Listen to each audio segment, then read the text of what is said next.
Assalamualaikum warahmatullahi wabarakatuh. Jumpa lagi teman. Yuk kita langsung aja ke bagian berikutnya. Tapi biasa, sebelum kita masuk ke bagian berikutnya, kita berdoa dulu ya.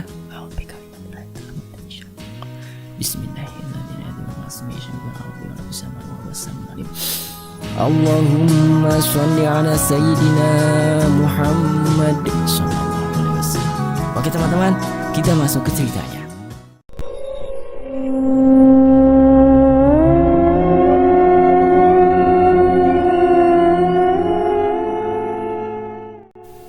Penulis berkata, "Perkenalkan, namaku, panggil aja Zian ya." Untuk teman-teman yang pengen tahu karya tulis dari Zian secara real atau nyata, teman-teman bisa kepoin akunnya ya. Untuk linknya ada di deskripsi.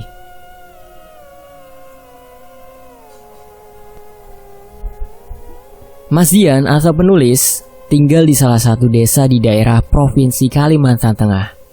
Di sini penulis akan sedikit berbagi kisahnya demi sekedar mengisi waktu kosongnya. Mungkin ada banyak hal yang susah untuk kalian percaya, tapi penulis tidak peduli karena penulis hanya ingin menuangkan apa yang ada di benak penulis. Percaya atau tidak, keputusan pribadi para pemirsa, cukup nikmati sebagai bacaan atau kisah. Ada banyak pengalaman yang tidak bisa terlupakan, baik yang menyenangkan maupun yang menyeramkan, ketika matamu bisa melihat apa yang tidak bisa orang lihat. Dan kisah ini akan bermula di sini. Di tahun 2012, aku bersama suami kakak sepupuku diajak oleh pamanku. Aku di sini Zian ya, dan saya hanya membawakan saja. Oke, kita lanjut. Pamanku itu ayah dari kakak sepupuku ya, untuk pergi ke sebuah lokasi pertambangan. Katanya, dia membuat sebuah toko yang melayani kebutuhan para penambang sekaligus menjadi pembeli emas dari para penambang. Lokasinya cukup jauh masuk ke dalam, sekitar 3 km dari jalan utama. Untuk teman-teman yang pernah kerja di tambang, pasti tahu bahwa jalan menuju lokasi tambang di hutan tidaklah mudah, penuh dengan rintangan. Mulai dari jalan yang turun naik, berlobang-lobang, berkayu-kayu, hingga tikungan tajam yang cuma muat untuk satu pejalan kaki. Jadi, kalau pakai motor dan kebetulan berpapasan, harus ada satu yang mengalah ke rumput. Tidak berpanjang lebar, kami pun sampai di lokasi dan di situ benar sudah didirikan sebuah toko oleh pamanku. Tempatnya cukup strategis karena dekat dengan sungai dan pemukiman para penambang yang mereka ngumpul pada saat malam di depan toko pamanku karena disediakan sebuah TV. Tepat di hari keempat, pamanku pulang ke rumah karena toko itu untuk menantunya, yaitu Jali. Mereka turun ke jalan utama karena di dekat portal atau pintu masuk lokasi di dekat jalan utama untuk mengambil barang. Oh ya, di dekat portal itu pamanku mendirikan sebuah garasi untuk menyimpan barang sebelum dibawa ke lokasi, sekaligus untuk memasukkan mobil jika dia bermalam di lokasi. Awalnya aku diajak turun untuk angkut barang, tapi karena waktu itu aku belum bisa naik motor, jadi cuma tinggal di toko. Cuma Jali dan pamanku yang turun. Mula-mula pagi hari sangat ramai. Seperti biasa, para penambang berbelanja sebelum berangkat ke tambang masing-masing. Dan sekitar jam 7 pagi, seperti kampung mati. Ya, namanya juga hutan yang dibangun pondok-pondok, ramai ketika ada orang dan kembali sepi ketika penghuninya pergi. Aku kemudian mencoba melihat-lihat keadaan di sekitar, dan tak jauh dari situ ada sebuah lundang. Jika penasaran apa itu lundang, bisa cek Google ya teman-teman ya. Lundang itu sebuah lubang sumur besar bekas galian emas. Ada yang kecil beberapa meter dan diameternya ada juga yang puluhan meter. Tergantung dari emasnya, yang jika banyak emas maka semakin besar juga galiannya. Untuk yang besar lebih mirip disebut danau sih, dengan hiasan pepohonan di pinggirnya dan hamparan pasir putih dengan air yang berwarna hijau. Dan tak jauh dari lundang besar itu ada sebuah lundang kecil dengan warna air kuning berlumut. Terlihat ada seorang wanita duduk di pinggirnya, di kayu yang tumbang. Aku coba mendekat, mungkin bisa berkenalan. Siapa tahu bisa lebih akrab dengan warga di situ. Ketika aku mulai mendekat, aku sadar bahwa yang aku lihat tersebut bukanlah manusia, tapi sesosok makhluk astral yang mungkin tidak terbiasa dengan kehadiran pendatang baru sepertiku. Aku dengan hati-hati mencoba mendekat karena masih penasaran untuk memastikan sosok yang kulihat itu sebenarnya. Ketika makin mendekat sekitar 5 meter jarak aku dan dia tiba-tiba menoleh kepadaku dengan senyum lebar dan tawa yang terasa menyayat telinga. Aku langsung kaget. Mau lari, tapi malah dia duluan yang menghilang. Aku sejenak jadi bingung mau ngapain, antara mau lari atau mencari sosok itu, karena siapa tahu aja dia masih di sekitar situ. Kalau masih di situ kan ngeri juga karena dekat dengan toko. Ketika aku mencoba melihat-lihat sekitar, Jali pun memanggilku. Aku segera balik karena tokonya aku tutup dan kuncinya aku bawa. Setibanya di toko, aku lihat Jali membawa banyak barang di motornya dan aku pun membuka kunci toko untuk memasukkan barang-barang. Tadi kemana? Kok toko ditutup dan dipanggil lama baru datang? Oh, tadi cari-cari tempat buat Ya udah, bantu aku masukin barang-barang ke toko ya. Oke kak. Jangan lupa itu di bawah parabola ada beberapa rak telur. Bawa masuk ke dapur karena pecah bekas tadi jatuh bawa motor. Mungkin lebih 10 biji. Oke kak. Ketika selesai masukin semua barang yang ada di motor, aku ngambil telur yang ada di bawah parabola di samping rumah. Ketika sampai di sana, aku kaget. Kulihat sesosok makhluk hijau sedang duduk di situ dan menjilat telur yang pecah tadi. Aku langsung mau muntah dan lari ke depan. Melihat aku lari ke depan, Jali langsung menghampiri aku dan nanya, "Oi, kamu kenapa? Kok balik? Telurnya mana?" "Jijik aku kak, coba lihat di sana." Aku pun ngajak Jali untuk melihat makhluk yang memakan telur tadi di samping. "Tuh kak," sambil nunjuk. "Mana? Emang ada apa dengan telurnya?" Seketika aku ingat, dia tidak bisa melihat apa yang aku lihat. Aku pun bingung mau ngomong dengan alasan apa. Anu kak." "Anu apa?" Itu tadi di sana ada anjing makan telur. Mungkin mereka udah pergi." "Oh ya udah, buang aja, nggak usah diambil lagi. Mungkin rezeki mereka. Nanti ambil pakai plastik bekasnya dan bakar di tempat pembakaran sana." Sambil nunjuk tumpukan bekas tempat pembakaran sampah. "Sip." Setelah itu kami pun kembali ke depan untuk menyusun barang yang barusan diangkut untuk ditata di raknya. Dan makhluk hijau tadi pun masih asik makan telur pecah itu. Setelah ngobrol-ngobrol aku dan Jali sambil merapikan barang, dia pun berpesan kepadaku, "Di sini kalau dengar suara tikus, hati-hati. Kadang ada kobra. Boleh jadi itu tikus sedang digigit kobra. Jadi jangan didekati." Sip kak." Setelah selesai menyusun barang-barang dagangan, aku pun ambil plastik untuk memasukkan bekas telur pecah tadi untuk dibawa ke tempat pembakaran sekaligus membakar kardus bekas. Aku lihat dia masih asik makan telur, padahal lumayan lama dari tadi, tapi dia masih belum pergi. Aku coba mendekati dan coba ngobrol dengan dia dengan memberanikan diri aku ngomong. "Datuk lagi apa?" Datu itu ya sebutan lain untuk makhluk halus dalam bahasa Banjar, tapi kata datu juga digunakan untuk menyebut orang tua zaman dulu dan orang yang sangat dihormati. "Maaf kalau mengagetkan. Saya cuma mau mencicipi telur ini. Saya penghuni asli tempat ini. Kebetulan saya lewat dan ada telur pecah. Jadi mohon maaf kalau saya lancang karena saya sangat suka dengan aromanya," kata makhluk hijau itu, dan aku pun menimpalinya. "Oh, nggak apa-apa Datu. Saya tadi cuma kaget aja kok."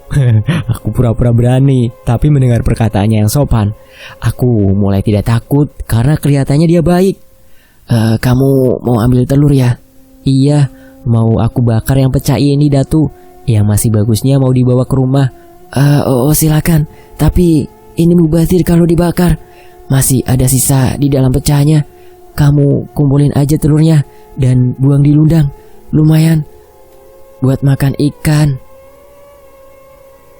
Dan itu cangkangnya baru dibakar ya. Inggih, makasih Datu. Ya sudah, aku pamit dulu ya. Kamu orang baru ya? Aku baru lihat kamu. Benar Datu. Kalau ada waktu, jangan lupa mampir ke rumah saya. Rumah saya ada di bawah pohon pinus di pinggir sungai. Iya, makasih Datu. Kalau ada waktu saya ke sana. Beliau kemudian pergi menghilang dalam sekejap. Aku pun mengumpulkan sisa-sisa telur pecah tadi untuk dibuang ke air, untuk ngasih makan ikan-ikan. Sesampainya di lundang, aku cemplungin tuh telur-telur tadi. Isinya aja cangkangnya yang dibakar, dan ikan-ikan pada keluar memakan telur tadi. Aku jadi langsung kepikiran mau mancing. Lumayan kalau dipancing, karena aku lihat ikan haruan atau gabus dan taumanya besar. Udah gitu ada juga pentet atau lelenya, besar-besar warna hitam kekuningan. Dan air lundangnya jernih dengan kedalaman sekitar 2 meter. Jadi masih terlihat jelas ikan keluyuran di dasarnya. Kemudian aku lanjut ke pembakaran. Jaraknya tidak terlalu jauh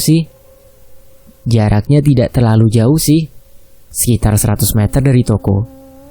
Tempat itu memang dijadikan khusus untuk membakar sampah oleh para penduduk sekitar atau para penambang, karena merupakan hamparan pasir putih yang luas. Kalau di tempat lain masih banyak rumputnya, jadi takutnya menjalar dan terjadi kebakaran. Tapi di tempat tadi aman, sebab luas hamparannya. Ketika aku membakar, sambil aku tunggu apinya, karena takutnya terbawa angin, jadi ditunggu sampai padam aja.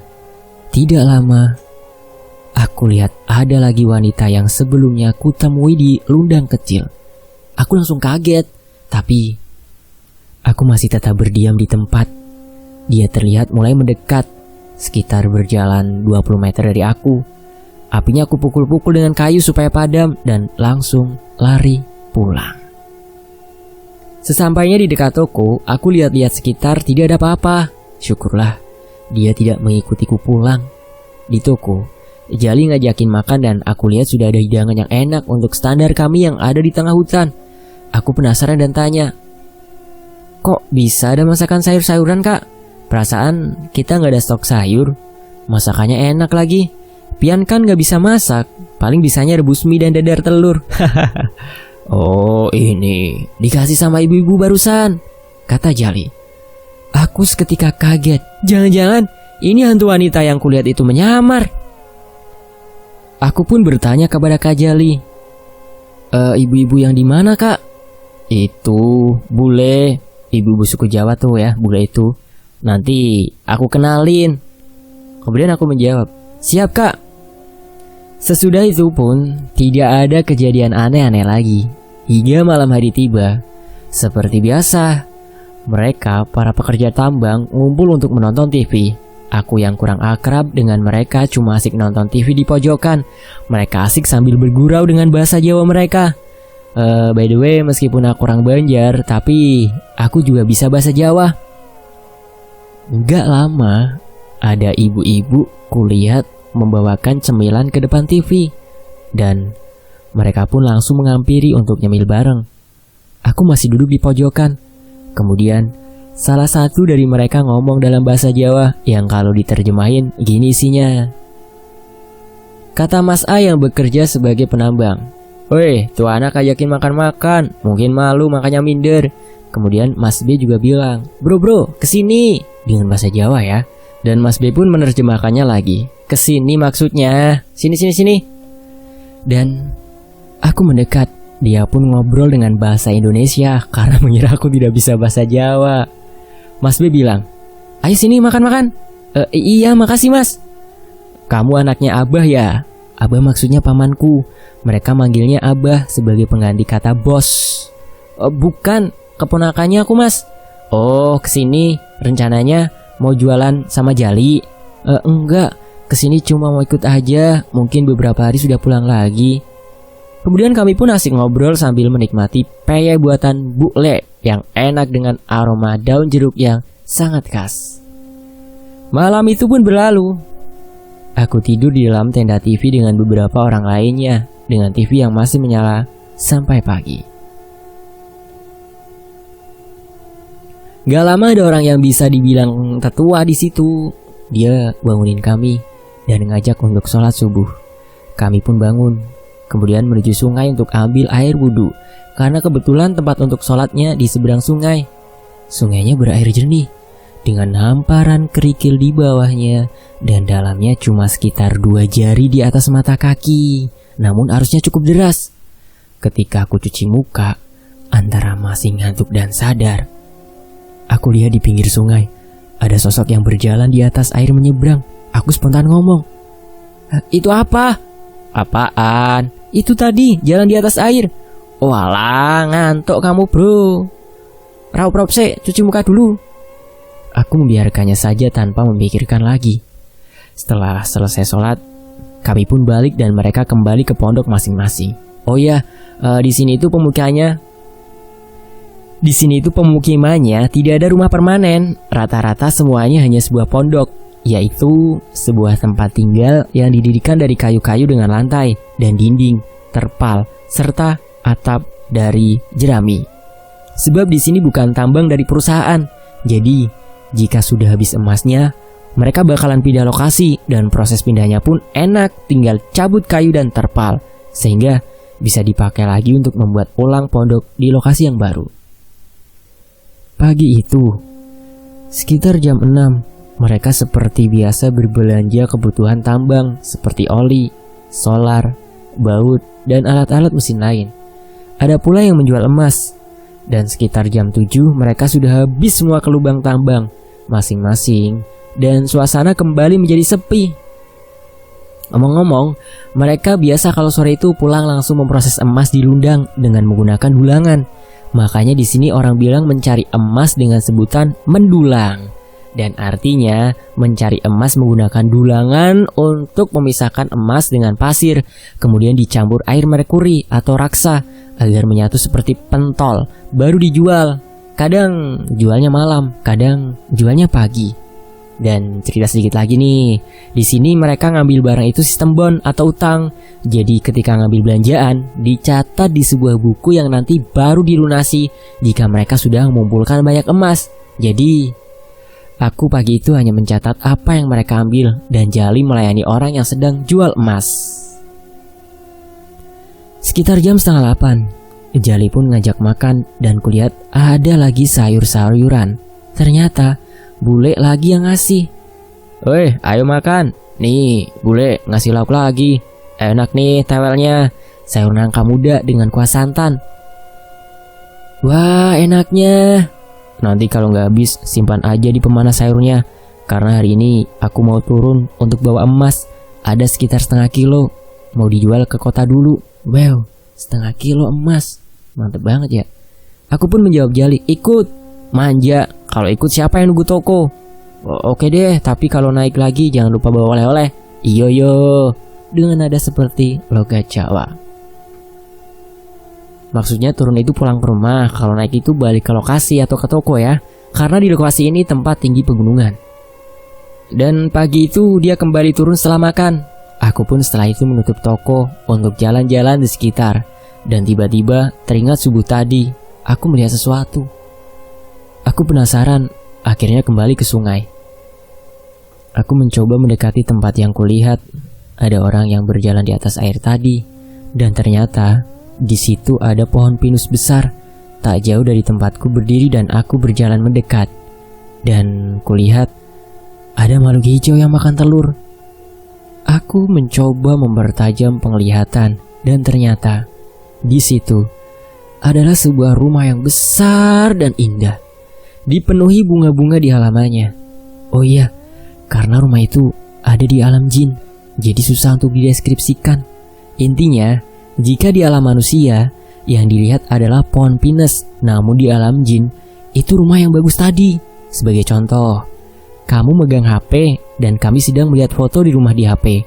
Yang orang lain lihat di tanganmu adalah HP, tapi yang kamu lihat yang ada di tanganmu adalah rumah. Sebab matamu memiliki hak untuk mengakses gambar rumah itu, sedangkan mata orang lain hanya bisa melihat bagian luar saja. Aku kemudian coba menyapa. Karena waktu kemarin itu Dato Ijo mengajakku untuk mampir. Permisi, assalamualaikum. Waalaikumsalam. Oh kamu, ayo masuk. Dalam hatiku, oh beliau jin Islam. Iya, terima kasih Datu. Apa kabarnya nih? Baik, jadi di sini rumah Pian. Untuk teman-teman ketahui ya, Pian itu kata untuk menyebut kamu dalam bahasa Banjar. Digunakan untuk yang lebih tua, sedangkan untuk sebaya atau kepada yang lebih muda menggunakan kata ikam. Ya sama di Jawa sih, panjenengan gitu ya. Oke lanjut. Dato Ijo berkata, iya, kenalkan, namaku Lubai. Aku di sini tinggal bersama istri dan 2 anak. Tapi mereka sedang pergi ke pasar. Kamu siapa? Saya Zian. Di sini ada pasar, Datu? Ada, tapi pasar alam kami lumayan jauh. Kalau kamu mau, nanti aku ajak ke sana. Nggak usah, nanti nyasar nggak bisa balik lagi. Kamu ini. Kalau boleh tahu, sudah berapa lama ada di sini, Datu? Sudah lama. Semasa belum besar pohon pinus ini. Awalnya aku tinggal di Pulau Bali, tapi pindah ke sini sejak muda, sekitar masih umur 90 tahun. Hah? Dalam hatiku, 90 tahun mah udah kakek-kakek. Waktu itu hutan kami ditebang ketika pendirian kerajaan Bedulu. Bedulu? Apa itu, Datu? Bedulu itu kerajaan di Pulau Bali. Tahun berapa, Datu? Sekitar tahun 800-an Masehi. Wah, 800 Masehi? Kenapa kaget? Kami bangsa jin memang punya umur panjang. Kalau masih ribuan tahun itu masih umur biasa. Kami dianggap sepuh kalau sudah berumur puluhan ribu tahun. Ya juga sih. Kami dari koloni lumut pinus. Kami mendiami pohon-pohon pinus dan badan kami memang berwarna hijau. Jika ada ketemu pohon pinus dengan lumut pohonnya di bagian dekat tanah, tandanya ada bangsa jin koloni kami yang menghuni tempat itu. Wah, makasih Datu atas infonya. Jadi tahu lebih banyak. Aku izin pulang dulu ya. Nanti kapan-kapan kesini lagi mau denger cerita seputar tempat ini. Sekarang sudah agak lama ninggalin toko. Takutnya ada orang mau belanja. For your information, memang ya kalau penambang sudah berangkat, suasana jadi tanpa manusia. Tapi kadang ada aja orang yang ke toko untuk ambil barang. Entah karena habis oli, baut patah, atau mesinnya pecah, atau sekedar beli es batu untuk diminum saat istirahat tengah hari, dan lain-lain. Iya, ku tunggu kehadirannya kembali, kata Dato Ijo. Oh iya, tadi subuh aku lihat ada orang jalan di air. Itu Pian? Bukan, mungkin itu Sri. Hah, Sri? Iya, orang penambang biasa nyebutnya hantu Sri. Dia tinggal di Lundang sana, sambil nunjuk. Oh, saya pamit dulu Datu. Hati-hati ya pulangnya. Takutnya ada hantu Sri. Ketawa seperti Kunti Datunya. Jangan gitu Datu, saya takut Datu. Sudah sana balik. Aku lalu pergi dengan bergumam dalam hati. Ada-ada aja nih, jin ternyata juga bisa bercanda nakut-nakutin. Tapi emang ya sih, kan yang selama ini nakut-nakutin emang jin. Aku masih penasaran dengan arah yang ditunjuk Dato Ijo alias Datu Lubai tadi. Aku pun melihat-lihat ke arah yang ditunjuk dan nampak dari kejauhan ada perempuan memakai baju berwarna biru berjalan agak timpang menuju ke arahku.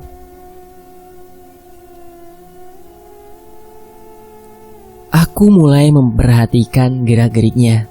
Setelah dekat, barulah kelihatan ternyata dia bule yang membawa ember berisi air. Aku pun mendekat ke sana dan menyapa.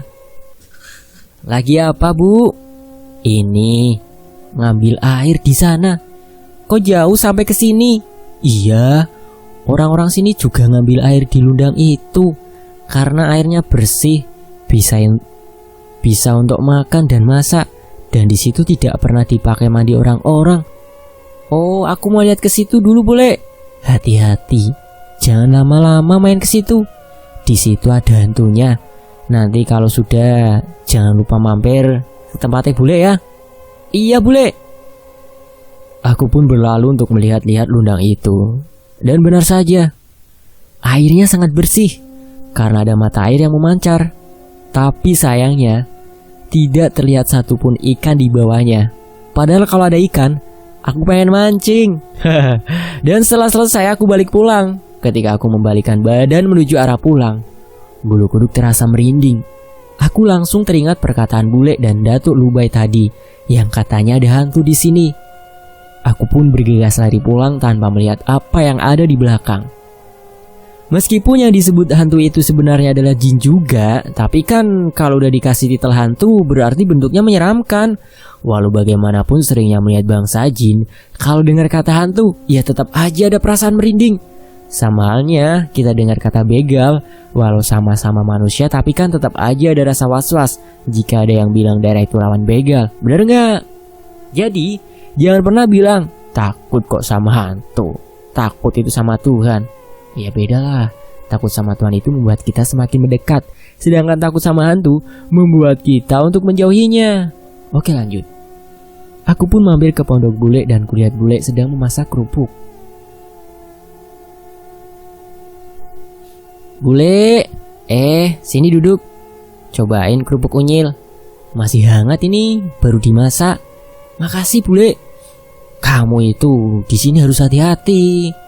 Di sini anak-anak sering lihat penampakan hantu Sri. Hah? Hantu Sri? Apa itu bule? Ceritanya dulu di sini waktu masih belum banyak orang, ada penambang baru pindahan. Mereka orang Jawa. Waktu itu mereka kekurangan pekerja, jadi istrinya ikut bantu-bantu di lubang. Oh ya, di sini para pekerja itu berkelompok, sekitar 5-9 orang per kelompok, bukan kerja sendiri-sendiri. Kemudian bule menceritakannya kembali. Suatu hari, ada sebuah kecelakaan yang membuat dinding pasirnya rubuh dan istrinya tertimbun pasir dan granit. Para pekerja sempat heboh ketika tumpukan pasir itu digali. Istrinya sudah ditemukan dalam keadaan tidak bernyawa lagi. Kasihan dia, dipenuhi pasir. Aduh, jadi kasihan aku bule. Itu kejadiannya di mana? Itu di lundang kecil yang tak jauh dari lundang tempat ngambil air tadi. Lundang yang aku ceritain di bagian awal tadi ya teman-teman ya. Kata orang-orang, lundangnya minta korban. Padahal emas di situ sangat banyak. Dalam sehari mereka bisa dapat sekitar 50 gram.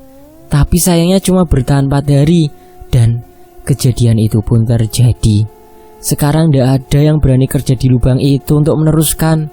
Makanya lundang itu kecil daripada lundang yang lain. Oh pantes kecil ya bule. Aku kira awalnya itu emang dibikin untuk sumur aja. Ya enggak toh. Oh iya, ini dimakan lagi kerupuknya. Bule sengaja bikin banyak untuk dimasukkan di toples.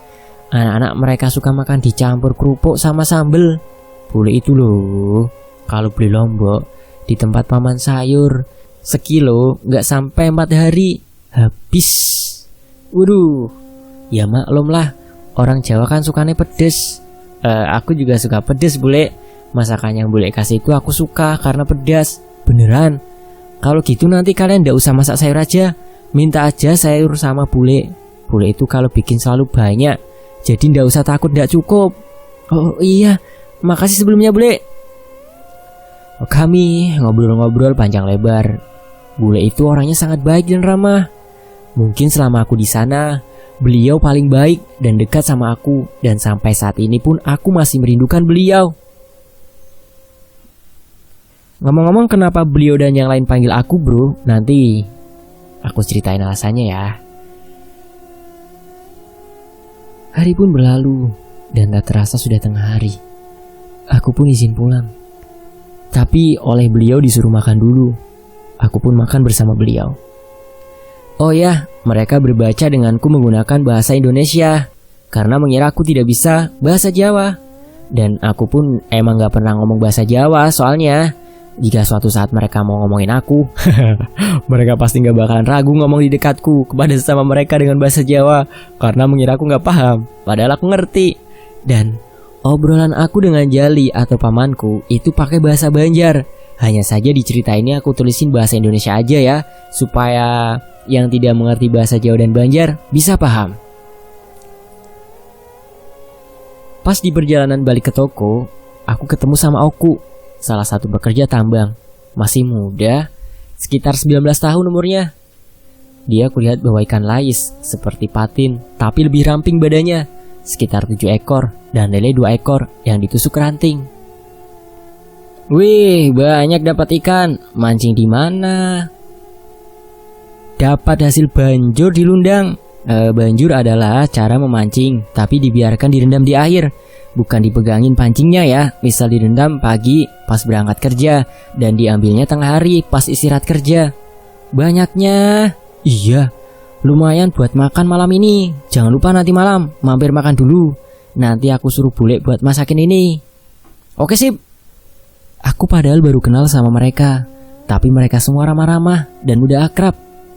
Sesampainya di toko, aku buka pintunya dan mendengar suara tikus di dekat kardus mie.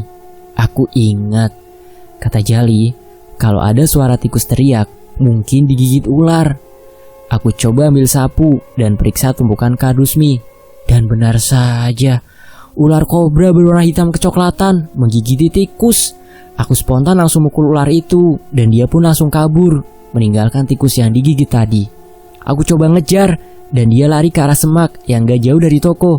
Aku cari-cari tapi gak ketemu, padahal semaknya gak besar. Ibarat dia menjauh pasti kelihatan. Saat aku sambil menunduk mencari-cari ular, tiba-tiba ada yang nepuk pundakku. Aku spontan mau mukul pakai sapu. Dia spontan nangis dan bilang, sabar, sabar, sabar. Dan aku pun memandang ke arahnya. Dilihat-lihat, dia seperti bukan orang Jawa. Dan dia aku yakin bukan pekerja tambang, sebab ini waktunya orang-orang bekerja. Dia pun sambil tersenyum dan ngomong, kenalin, aku ular tadi. Sampai di sini dulu ya teman-teman ya. Jangan sampai ketinggalan dari kisah Mas Zian ini ya, untuk beberapa part berikutnya. Dan saya undur diri.